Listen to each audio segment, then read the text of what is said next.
to fitin daga nan sai aka je aka samu sarkin garin, Allah saka masa da alkhairi, sunan mu ɗaya da shi, shine sarki Suleiman. Aka je to fa an yi wani bako a garin nan. Bakon nan shi fitin da garin nan ya zuba dabbobinsa a masallaci da sauransu, amma ba su taɓa kashi ba su taɓa fitsari ba.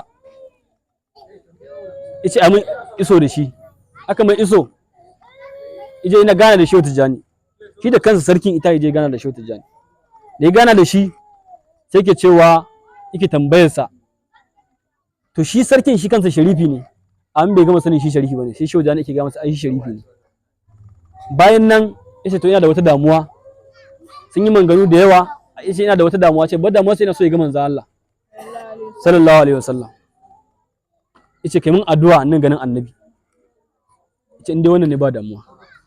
Nan Shehu Tijjani masa addu'a, an ce bar duniya ba kalla ina ganin manzon Allah a rana so 70. A mas'ala kan ganin manzo Allah sallallahu alaihi wasallam da yawa akwai abin da ake tafafatawa akan su, musamman wannan zamani. Cewa Shehu Amartani ya ce ya ga manzon Allah, ya ba shi ɗariƙar Tijjaniya. Mutane a ta hayaniya. Manzo Allah sallallahu alaihi wasallam ya ga mana hadisi, man ra'ani fil manami fasayarani fil yaqaba. Duk wanda ya ganni a bacci da sanin zai ganni a zahiri. Man ra'ani, ita duk wanda ya ganni faqad ra'ani haqqan, haƙiƙa ni ya gani. Fa inna shaytan la tamassalu bi, domin shaytan baya kama da ni. Duk wanda ya ga manzo Allah a mafarki to annabi ya gani. Hadisi ya tabbata. Kuma domin ya gane shaytan baya kama da manzo Allah. Kuma ya ce duk wanda ya gani a mafarki da sanin zai gani a zahiri. To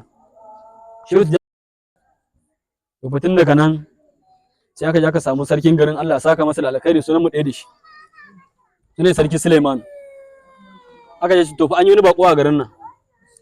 Bakon nan shi fitin da garin nan ya zuba dabbobinsa a masallaci da sauransu, amma ba su taɓa kashi ba su taɓa fitsari ba.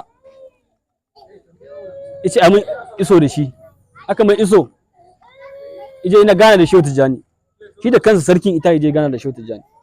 Da ya gana da shi sai ke cewa yake tambayarsa, to shi sarkin shi kansa sharifi ne, amma bai gama sanin shi sharifi bane, sai Shehu Tijjani yake ga masa ai shi sharifi ne. Bayan nan yace to ina da wata damuwa, sun yi manganu da yawa, yace ina da wata damuwa, ce ba damuwa sai ina so ya ga manzo Allah sallallahu alaihi wasallam. Yace kai mun addu'a nan ganin annabi. Yace inda wannan ne ba damuwa. Nan Shehu Tijjani masa addu'a, an ce bar duniya ba kalla ina